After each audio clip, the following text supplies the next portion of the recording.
Decreto que para poder cumplir con los ambiciosos proyectos en materia ferroviaria de la presidenta Claudia Sheinbaum, pues el quid va a estar en encontrar el financiamiento. Son proyectos intensivos en capital y dadas pues las circunstancias en las que se encuentra la economía, eh, va a ser pues cuesta arriba encontrar el fondeo y poderlos cumplir en tiempo y forma. Vamos a platicar con Alfredo Nolasco, él es socio fundador de la consultora Spiral. Alfredo, ¿cómo te va? Buenas tardes. ¿Cómo estás, Darío? Muy buenas tardes. Siempre un gusto estar con ustedes. También te saluda Rogelio Varela. Saludos, Alfredo. ¿Cómo estás, Roger? Muy buenas tardes. Encantado de verte. Oye, Alfredo, en este contexto pues retador en materia económica, de por sí ya, como dice el dicho, éramos muchos y parió la abuela con este tema de los aranceles. Eh, ¿Ves tú factible que se puedan cumplir estos proyectos tan ambiciosos en materia de ferrocarriles de pasajeros? Quisiera tener la esperanza que sí, pero hay que tener mucho cuidado. Mira, la recesión viene, es un hecho que las condiciones que se están creando a nivel global hacen que Estados Unidos vaya a tener una desaceleración, básicamente porque está haciendo su economía más cara.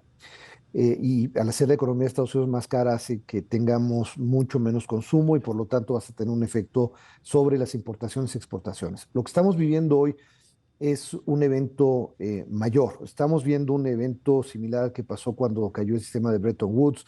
Estamos viendo una redefinición del comercio y la inversión que en este nacimiento de Make America Great Again va a llevarse a muchas cuestiones entre los pies. Ya viste las reacciones en las bolsas de valores, etcétera. Ahora, esta recesión va a tener un impacto dependiendo de la profundidad que se vaya a tener y la profundidad de esta profundidad y la duración de la recesión que vamos a tener en esta nueva etapa va a determinar muchos de los proyectos de inversión que tengan las empresas en todos los rubros, ¿no? Desde las cuestiones de manufactura, el nearshoring, que yo sigo insistiendo que no está muerto, está dormidito, tranquilo, pero no está muerto.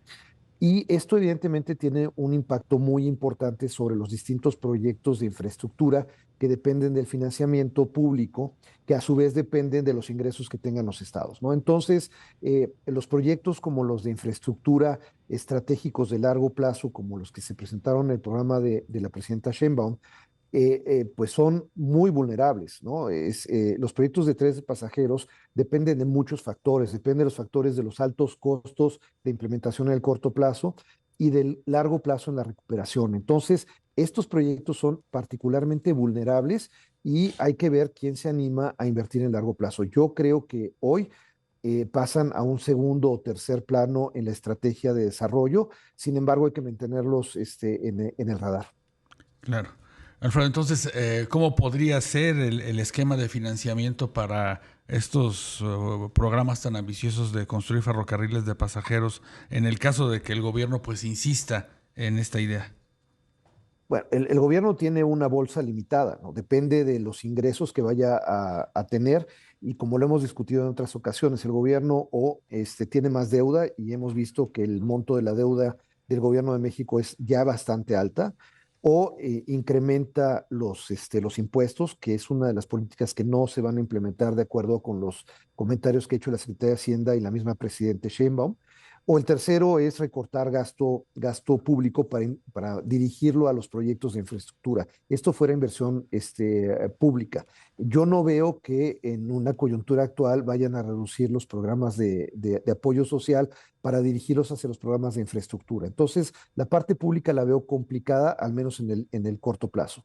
La inversión privada al mismo tiempo también está a la expectativa de ver qué es lo que pasa con este reordenamiento internacional de las relaciones con el principal socio comercial de México y uno de los motores de la economía mundial. Entonces, yo veo que es muy difícil que el monto de la inversión en proyectos distintos a proyectos de producción, de manufactura, se vayan a ir con un hepatito de riesgo hacia proyectos de infraestructura.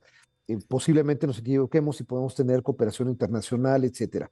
Pero al mismo tiempo, la perspectiva de la recuperación de los fondos pues va a depender mucho de la demanda que tenga el aforo Y, por ejemplo, si nos fuéramos hacia un proyecto turístico, pues es de esperar que si hay una recesión en Estados Unidos, la cantidad de viajeros, de turistas internacionales que quieran utilizar sistemas de transporte turístico vayan a reducirse. Esto, por ejemplo, definitivamente va a tener un impacto sobre el Tren Maya con una reducción del turismo hacia esa región. Entonces, yo sí veo una dificultad para el apalancamiento de los proyectos en el corto plazo, pero tendremos que esperar a ver cuál es tanto la profundidad como el alcance que vayan a tener el nuevo acomodo del sistema económico internacional. Oye, Alfredo, estos aranceles, ¿cómo van a encarecer la adquisición de los equipos? Los equipos, pues, que van a componer o que van a integrar pues, los trenes, toda la infraestructura, la señalización, las vías, los mismos carros, son importados, ¿no? Hay muchos componentes que son importados en un ferrocarril. Sin embargo, creo que también tenemos una muy buena oportunidad para poder desarrollar la sustitución de importaciones que tanto ha hablado el secretario Ebrard. O sea, habría que desarrollar una cadena de valor. Y por ejemplo, si tienes acero mexicano que no puede ser competitivo ahora entrando al mercado de Estados Unidos, lo podrías utilizar para realizar operaciones siempre y cuando el commodity lo sigas utilizando en pesos mexicanos y no en dólares, no en precios de mercado internacional. Entonces, hay una oportunidad para poder ser un poco más competitivo con los insumos nacionales que no están sujetos a aranceles, pero si tienes una pieza, como en el sector aeroespacial, por ejemplo, que pasa 7 veces la frontera, hay un ejemplo por ahí que tiene el Banco Interamericano de Desarrollo de un cruce, por ejemplo, de un pistón de un motor, lo mismo se puede aplicar para una locomotora, pues imagínate cuántas veces se tendría que cobrar un arancel cuando pasa la frontera desde y hacia Estados Unidos, ¿no? Entonces, sí, evidentemente hay un aumento en los costos de los insumos de producción, tanto del material rodante como del material de construcción. Ahora, de nuevo, hay que ver primero, si esto va a tener sentido económico, si es que no se va a tener que detener un poco, pero yo creo que hay ganadores y perdedores. México, por ejemplo, tiene una enorme oportunidad ahora con la posición estratégica y con la posición, digamos, un poco más soft que ha tenido el presidente Trump hacia México, de seguir siendo un polo de atracción para la inversión, y esto implica inversión en manufactura de ferrocarriles.